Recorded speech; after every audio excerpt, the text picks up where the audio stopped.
So you want to be a stylist. Here are some of the things I would do if I had to start my career over from today. For those of you who don't know me, I am a celebrity stylist and union costume designer, which means I do costume design for film and television, and I've been doing it for about 18 years now. So I have a lot of intel on what I would do if I had to start my career fresh from today.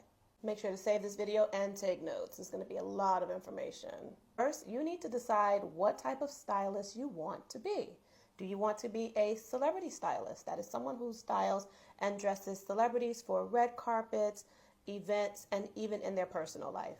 Do you want to do editorial styling? That is someone who styles for various magazine covers and magazine spreads. Do you want to do e-commerce styling?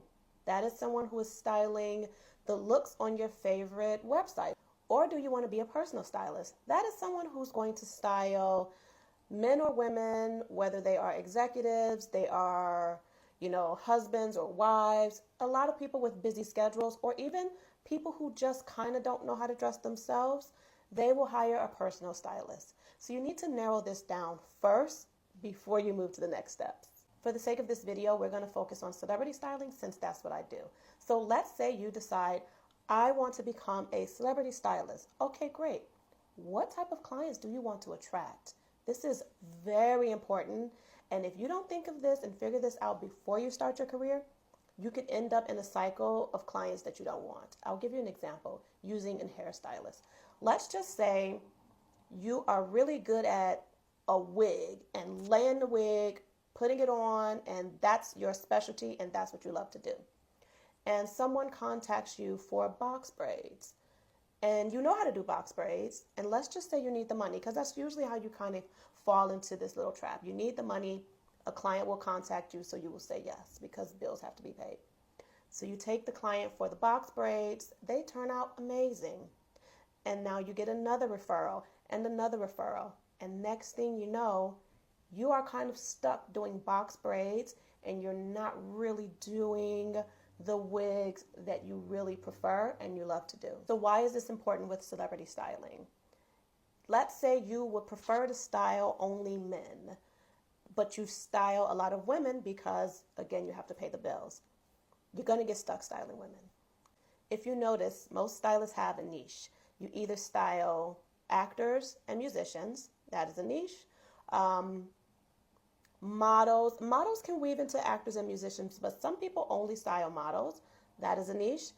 If you stick with and focus on men only, that's a niche, and a very lucrative one, by the way. Some people only style rappers, niche. Some people only style athletes, niche. And if you don't have a niche narrowed down, don't worry about it, because it may take you working with a few different clients before you know what you actually like. For example, with me, I started out with musicians, very heavy with nothing but musicians for like the first half of my career. And then I started moving into actors. And what I like better, it's really not a better or worse, but I will tell you this. Showrooms say yes more often to actors versus musicians. The next very real and very serious question you need to ask yourself is, do I need to relocate? If you want to style celebrities, you need to live in Los Angeles, New York, or Atlanta. And out of all three places, it depends on you and what you're cut out for. LA is top of the food chain. It's Hollywood, it's top of the food chain. It's a lot harder to break in LA, but it is top of the food chain. New York is also, it's not equal to LA because it's more editorial in New York, but you still get some celebrity. LA is mainly celebrity focused. New York is going to be celebrity mixed with a lot more editorial. In Atlanta, there are a lot of celebrities who live there, and it's a lot easier to get into, but it's not Hollywood and it's not top of the food chain, but that's a great starting point if you need to break in and then move your way up. There's no way you can stay in whatever town you are from and think that you're going to be a celebrity stylist. I have so many people who message me asking me if they can be my assistant, but they do not live in LA. They don't live in New York. They don't even live in Atlanta. And I'm like, well, how do you think you're going to be my assistant if you don't live in a place where you can assist? You cannot, you have to move first. I know people are like, I don't have the money. I want to have a job secure. This is not the type of business or industry where you can get a job lined up first. You really have to go out on blind faith. You have to move, save your money, do whatever you need to do, get into the area where you need to be. That's the only way you're going to find work. And if it's meant for you, it's going to happen. And once you do all that, please, I beg of you, take a styling course. You don't know what you're doing.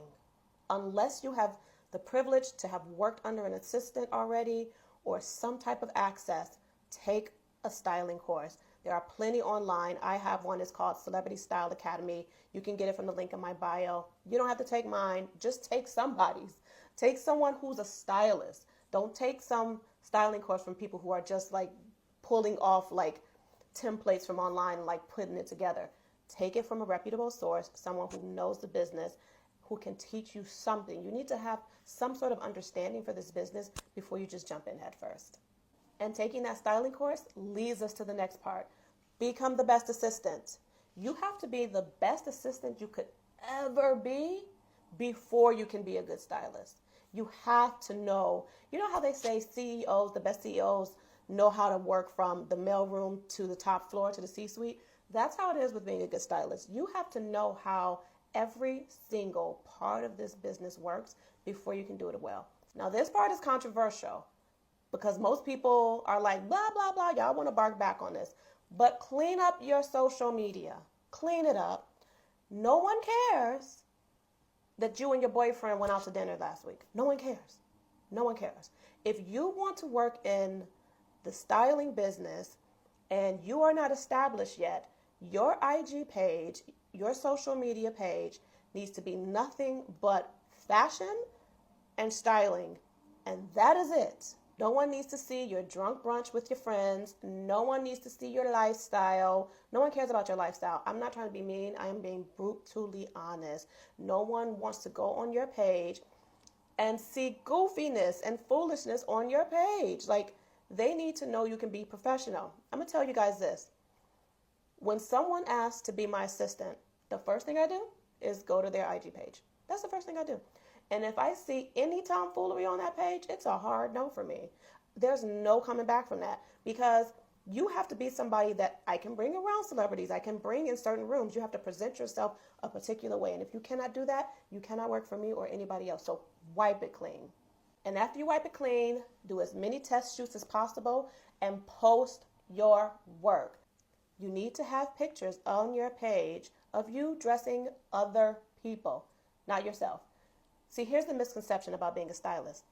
Everyone can dress their own body because we have been living with this body our whole lives, but it's a lot harder to dress somebody else. You have to show that you can dress other people, and you have to dress the people for the particular niche that you want. You understand what I'm saying? Your IG is your digital portfolio. Treat it as such and use it as such. If you want me to go deeper into any of these topics, let me know in the comments. And if you have any questions about how to become a stylist or how to break into the fashion industry, definitely drop a comment and let me know. Like and follow for more. As always, have a blessed day.